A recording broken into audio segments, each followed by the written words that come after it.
are valid for all observers in relative motion. So that does away with ether, and that has a lot of implications that I won't go into. But I would like to look at a little bit of a personal thing. And Einstein said regarding nuclear weapons, he said, well, it would be a good idea. These nuclear weapons are very dangerous.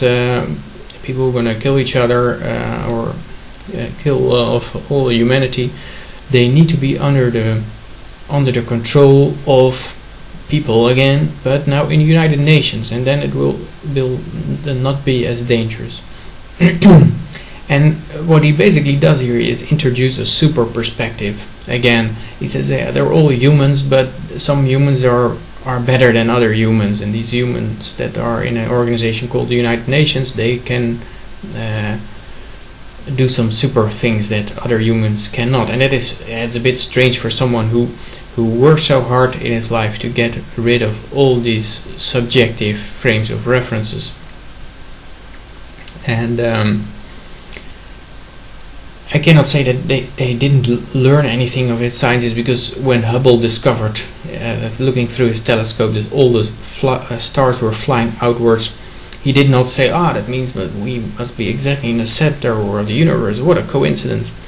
He recognized that there's something strange going on, and indeed, wherever you look from in the universe, the stars will be flying away from you. So there's no super perspective there either. Now, how does it all relate to morality? I think that Kant and Molyneux did a great job of getting rid of super perspective there, also getting rid of relativistic ideas. Kant basically said moral categorical imperative that before you do an action, you should consider if the other one would also, if it would be okay for you if you looked at it from the other side. And that is still a bit tricky, because if you're a sadomasochist, for example, and you think, hurt people, that's fine for me, and I will inflict it on others also. So that is still a little bit weird, but Stefan Molyneux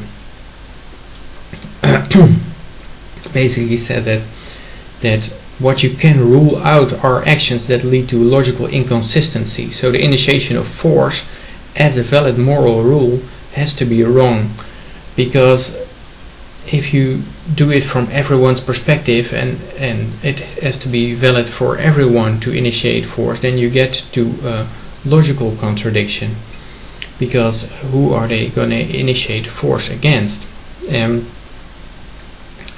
Should it be it should be immoral to resist this force, but at the same time it's moral to force others, so that leads to contradiction. So I think that is a very good way of getting to universal principles and getting rid of this subjective super perspective in this area.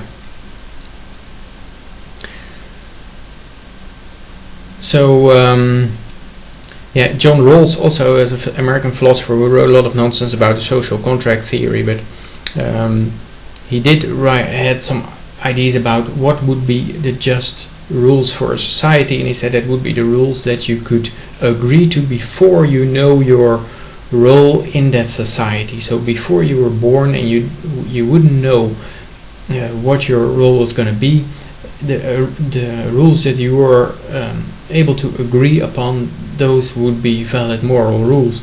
And although I do not agree with the principle of that, I have to say that it does try to already get a little bit rid of this super perspective that you are tainted with, because you have a certain role in society and you tend to think that whatever benefits that is good.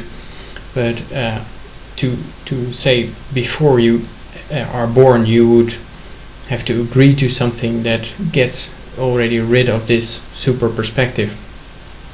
And I think logical contradictions are also are a even better way to get rid of subjective rules.